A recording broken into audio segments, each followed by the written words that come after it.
ভাই কোথায় গেলি? চলো দিবেরি চলো ওদেরকে সাইড দাও।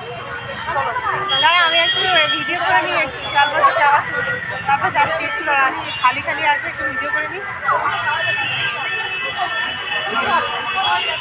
সুন্দর পুরোটা গ্রিনারি।